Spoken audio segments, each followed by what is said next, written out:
You're on board the Newstrack. From firing up the troops to calling out China's expansionist designs, Prime Minister Modi's visit to Ladakh was high on symbolism. The Prime Minister in the past has celebrated festivals with the forces at the border, but this time it was different. This time Modi's morale and muscle mission came at a time when India is locked in an intense standoff with China all along the line of actual control.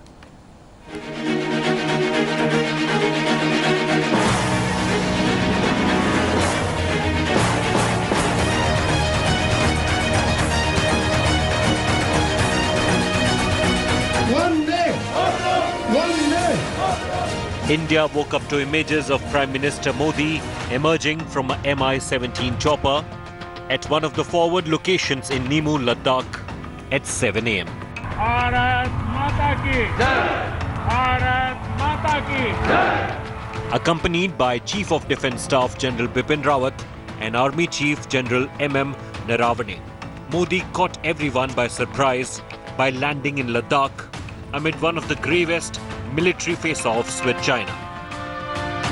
Sitting inside a tent, clad in an army fatigues jacket, Modi was briefed by commanders of the ground situation along the line of actual control. The Prime Minister was given a lowdown of every post along the LAC where Indian and Chinese troops have been locked in an intense standoff. The Prime Minister spent about 2 hours with troops, and this came as a huge morale booster for these soldiers who are facing Chinese aggression for the last 2 months. He was also given a detailed brief by military commanders on the current ground situation and what could be India's response if there is an escalation. Bharat Mata ki Jai! Bharat Mata ki Jai! Modi's closely guarded visit was full of symbolism. It was to show solidarity with the soldiers guarding a hostile terrain. More importantly, it was an occasion to tell Beijing that its attempt at expansionism would not be tolerated. दुनिया की किसी भी ताकत के सामने न कभी झुके हैं न कभी झुकेंगे और ये बात मैं बोल पा रहा हूं आप जैसे वीर पराक्रमी साथियों के कारण. China was clearly stunned and stumped at the Prime Minister's top-secret Ladakh trip. India and China are in communication and negotiations on lowering the temperature through military and diplomatic channels. So no party should engage in any action that may escalate the tension at this point. This is not the first time that Modi has gone to the front lines to boost the morale of forces. In the past, he has celebrated Holi and Diwali with the men in remote outposts. Peace comes from a position of strength, not weakness. By visiting Ladakh, Prime Minister Narendra Modi has drawn the red line. India will not cede any territory. India will not buckle an inch. For the soldiers, it's a great morale booster. For China, the writing is on the wall. Status quo ante has to be restored. With Abhishek Bhalla in Leh and cameraman Kripal Singh in Delhi, Gaurav Sawant for India Today. So where can we head next in this confrontation? Vipin Narang, in your piece for War on the Rocks, you actually look at India's military options and suggest what could happen if each of those options were pressed into service. Why don't you share that with our audience right now, and then I'll go across to the other guests and get their sense of where this confrontation may go militarily. Let's start with Vipin Narang. Yeah, thanks. So the first order of business is to stop the bleeding, right? So we've discussed this on the program before. You know, the Indian Army can't afford any deeper incursions or ingresses where the Chinese are already made advances, and it can't afford additional fronts. So adopting a deterrent posture is the first order of business. It seems that the Indian Army and military have essentially done that already and have stanched the bleeding, so to speak. Then the question is, how do you restore the status quo from early May, mid-April? And there the options look a little bleaker. You can evict the Chinese forces directly, but the problem is that the Chinese have not taken these positions just willy-nilly. These are positions that are probably defensible. They're increasingly fortified, and the Chinese have brought strength in numbers and depth. They've brought firepower, and evicting them, is difficult. In domestic law, possession is 9/10 of the law. In international politics, possession is the entire law. So evicting the Chinese may not be as easy as it sounds. The other option is, to pull a Chumar in 2014 and basically seize territory in, that the Chinese claim, and then trade it for the pieces that China has taken recently. The problem with that is that the Chinese have probably identified those positions and fortified and defended points of vulnerability also. So that's not as easy as it sounds, and it risks vertical or horizontal escalation if the Indians have to hit behind Chinese lines, across the line of actual control, or directly on it. And then the final option is some sort of negotiated settlement, where the Chinese have likely, in my view, this is something that the Indians, I think, need to prepare for. The government of India needs to prepare for. The Chinese have likely ingressed in quote unquote excess areas that they don't intend to keep, but which they'll trade away to look reasonable, but then lock down on the positions that they want to keep. And let's take, for example, Galwan and Depsang. So it's possible that the Chinese have made incursions there, but don't intend to stay, and will withdraw to look reasonable, but then not budge an inch in Pangong Lake. And the question is whether the government of India can accept that change to the status quo. And frankly, I think that's probably the most likely strategy that the Chinese have, which is they're pushing at multiple places. They intend to release at some of them, but hold on to the ones they deem most critical. General Hasnain, when Kargil happened, India pushed back, fought to reclaim land that had been usurped by the Pakistani terrorists and the Mujahideen and the Pakistani army. In this current situation, does it make sense for India to try and push the Chinese back militarily? That will be a bloody and expensive battle. Or do you think just locking in for an intense face-off, prolonged standoff, and then some kind of a disengagement through negotiation? How would you look at the options that Vipin laid out? What do you think makes sense? Yeah, very interesting options given out by Mr. Vipin Narendra, no doubt. To my mind, QPQ, which is quid pro quo, could have been done at the outset, right at the beginning, when incursions or whatever was taking place at that time were not too deep or not so intense. At that time, India could have done something on identified territories, but as he very correctly says, those territories today have been identified by the Chinese. Probably they are ready. In case we try to do something, they will obviously take very, very quick action to evict us. The second thing is eviction, physical eviction, and proactively doing it. Not as a response to a Chinese trigger, but ourselves going and doing it. Normally, this is not usually done when the strength is generally a little asymmetric. Strength, when I say strength, it is overall capability, it is all overall technology, etc. In the sense you don't want to escalate. And if you escalate at all, you want the escalating ladder to be under your control, as it happened in the case of Balakot and it happened in the case of surgical strikes. So I don't see a proactive Indian strategy to actually carry out eviction unless there is a trigger which is already taking place, and then the Indian side will go all out. And last of all is the one which I would say is the most likely one. The Chinese come, they wish to stay on in certain areas which give them a decided tactical operational advantage. Now, I'm not sure it's a trade-off between Galwan, the Depsang Plains, the Hot Spring area, and Pangong So. Pangong So, to my mind, and I've commanded my battalion in that area 25 years ago, there is no doubt the ground offers a tremendous amount of advantage there. Both north of the Pangong So and the efforts to try and come down to the south of the Pangong So. So to my mind, that is the crucial area on which India has to focus and emphasize in the negotiations which are going on at the moment. But to take unilateral military action, to my mind, is a long call still. So let's engage Brahma Chelani on this as well. Three options laid out. Let the confrontation remain as a standoff for as long as is required. Negotiate, try and evict, or trade off. What's your sense of how you look at the option matrix, Brahma Chelani? It's wrong to look at those options. it's important to look at China's strategy and India's response to that strategy. That'll give us a clue as to how we can proceed.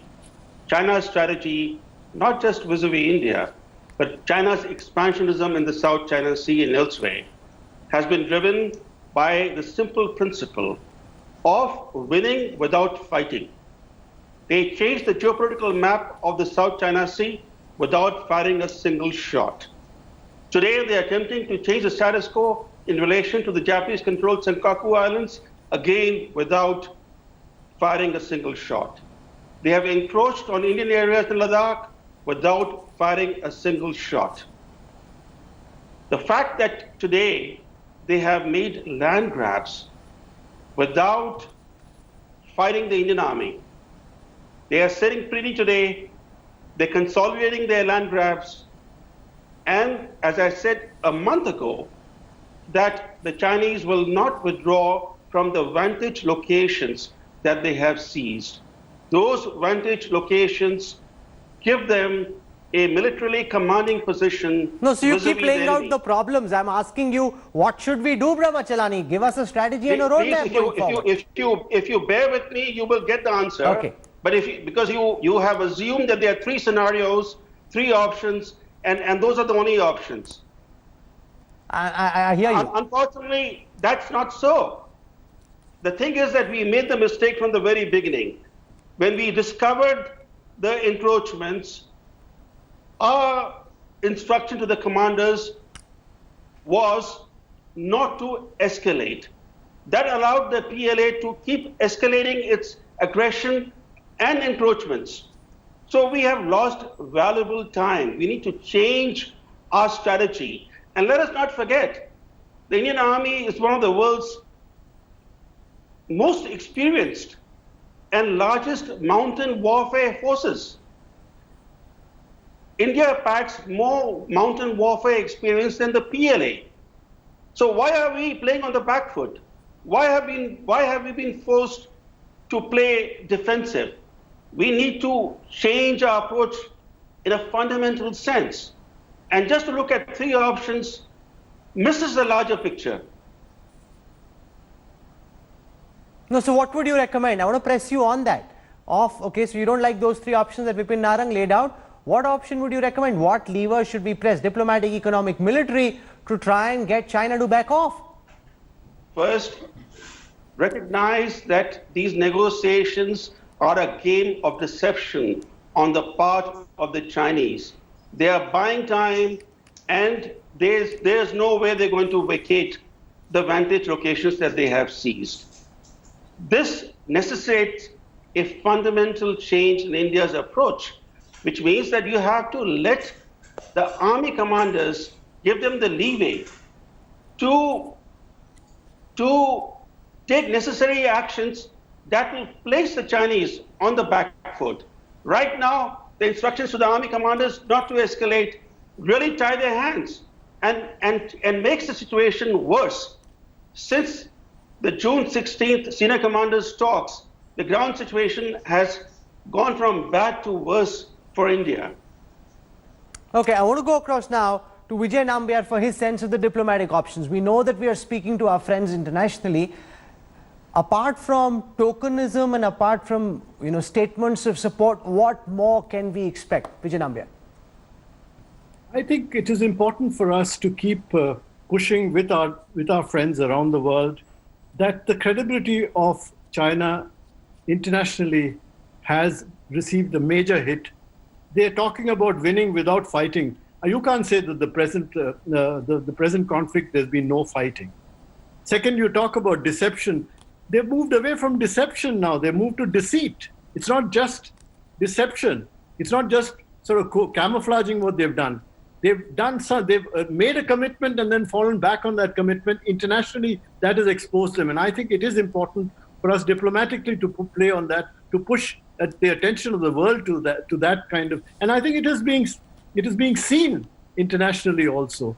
I think there is a certain sense in which I think at the diplomatic level, it is important to expose these elements of what has been called wolf warrior diplomacy. And I think that has come out, and it is necessary for us to push that further.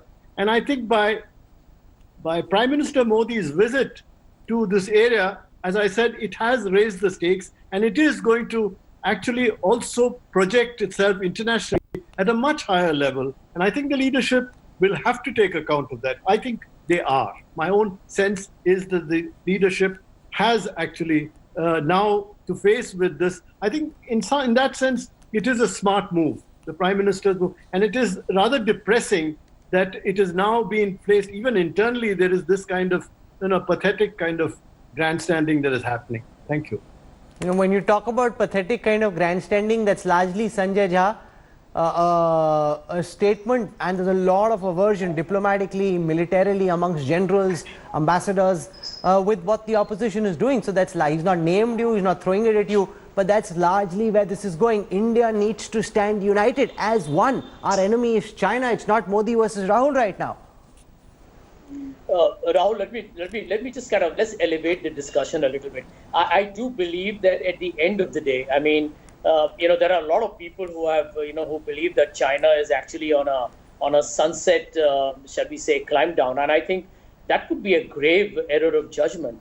There are other people who actually believe that the new Cold War will be between the US and China, given China's formidable economic might, and that post-coronavirus, most of the economies of the world will have collapsed, and giving a very cash-rich country a massive leverage. I don't think we should kind of underestimate China. If anybody does that, we do so at our own peril. I have only one suggestion, and this is not just a Congress party thing. I think anyone who has followed Indian geopolitical situations will be able to tell you that. I think Mr. Modi's foreign policy, and I say Mr. Modi's because the Prime Minister more than the External Affairs Minister really ends up driving foreign policy. And that continues to be very, very worrying. It's an alarming failure. I'll tell you why. Look at India's neighborhood and ignore China and Pakistan for the moment, but look at Nepal. But that's not what we're discussing right now, Sanjay. You're going off on a tangent. That's not what we're discussing. I was hoping that you'd have some constructive, positive suggestions on how we should move forward. The opposition really needs to introspect and think about that. One suggestion is very straightforward. That if you want to be, at this point, India should not look like it's buckling down.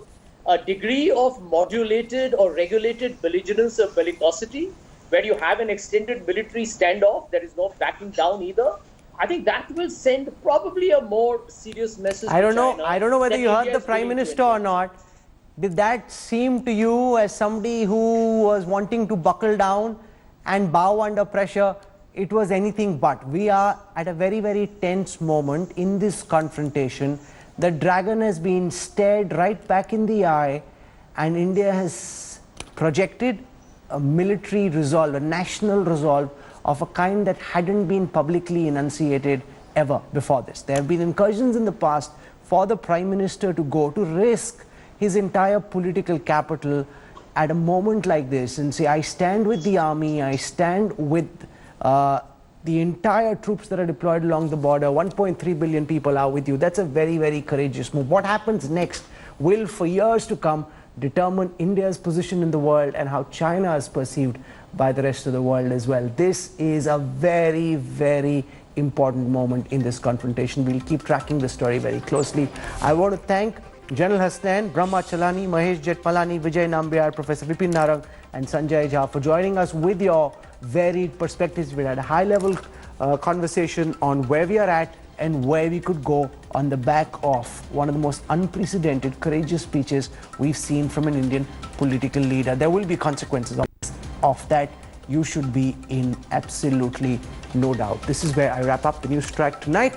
Hello everyone, this is Rahul Kamal here. Hope you enjoyed this video. For the latest news and analysis, like and subscribe the India Today YouTube channel and don't forget to press the bell icon to stay updated.